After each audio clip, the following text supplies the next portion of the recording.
Dear Abigail Probadora, sa 9 na taon nating pagsasama, malinaw na ang pagmamahalan natin ay hilaw pa.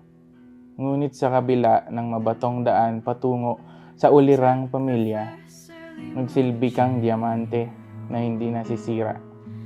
Pinapangako kong sasamahan kita kahit abutin pa ng ilang dekada. Masasabi rin natin sa isa't isa na tayo ay hinog na. Mahal na mahal kita. You know, it's mommy and daddy's wedding today. Huh? Who told you? You? Are you happy? Are you happy?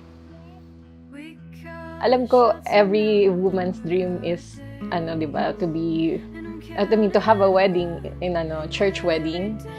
Pero sa akin, importante to kasi bukod sa manunumpa kami sa harap ng Diyos, manunumpa din kami sa harap ng pamilya at kaibigan namin ng habang buhay na pagmamahalan.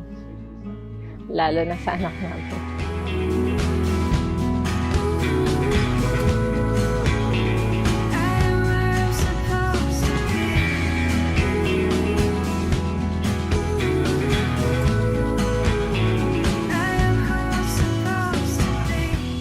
Abigail Jane, bukal ba sa iyong loob ang iyong pagparito upang makisang dibdib si Ben Albert na iyong pakamamahalin at paglilingkuran habang buhay?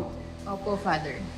Ben Albert, bukal ba sa iyong loob ang iyong pagparito upang makisang dibdib si Abigail Jane na iyong pakamamahalin at paglilingkuran habang buhay? Opo, Father. Para sa inyong dalawa, ang isang malaking pagkakataon nito ay yung pagsisimula nyo ng iyong buhay mag-asawa. Although you have been together for quite some time already, pero I'm very sure itong kasal sa simbahan ay inyong pinangarap at pinaghandaan.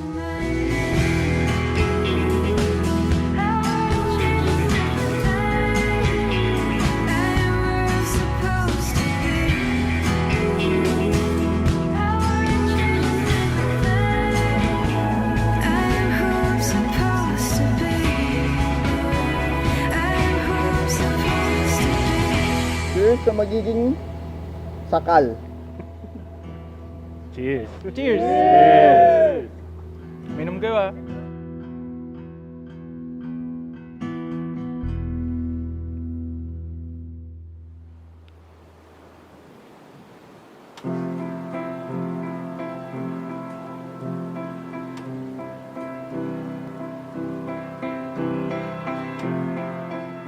One word is, I think, for me, complete. Hindi siya katulad nung mga kabataan, nung kabataan ko pa na gusto ko puro saya lang, puro love story, parang fairy tale. Unlike noon, yun lang yung literally para sa akin is love. Yun yung definition ko ng love, masaya lang. Hindi katulad ngayon, complete kasi may kasama ka sa struggle, may kasama ka sa, syempre, sa inisan, may kasama ka rin sa lungkot. At the same time, kapag ka may conflict, merong kang kasama na alam mong nandyan lang para sa isa't isa kahit na hindi kayo nagkakasundo sa lahat ng bagay. Now I can breathe, turn my insides out and smother me. Warm and alive, I'm all over you. Would you smother me? BA, sa wakas, dumating na yung araw na matagal nating inihintay at pinaghandaan. At sa pangalawang pagkakataon, muli nating mapapatunayan ang ating pagmamahalan sa Diyos at sa harap ng ating pamilya at mga kaibigan. Let me be the one who never leaves you all alone. I hold my breath and lose the feeling that I'm on my own. Hold me too tight.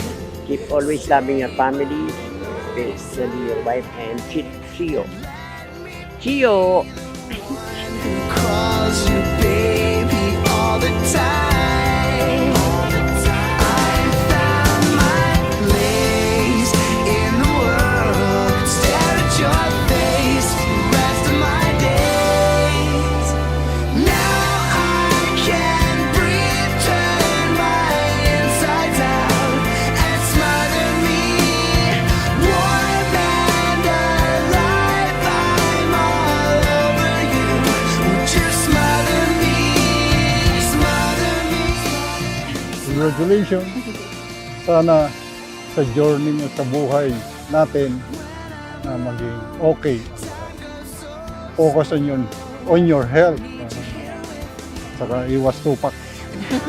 Mistakes have made your heart break. Still need you here with me. So baby, I'm here.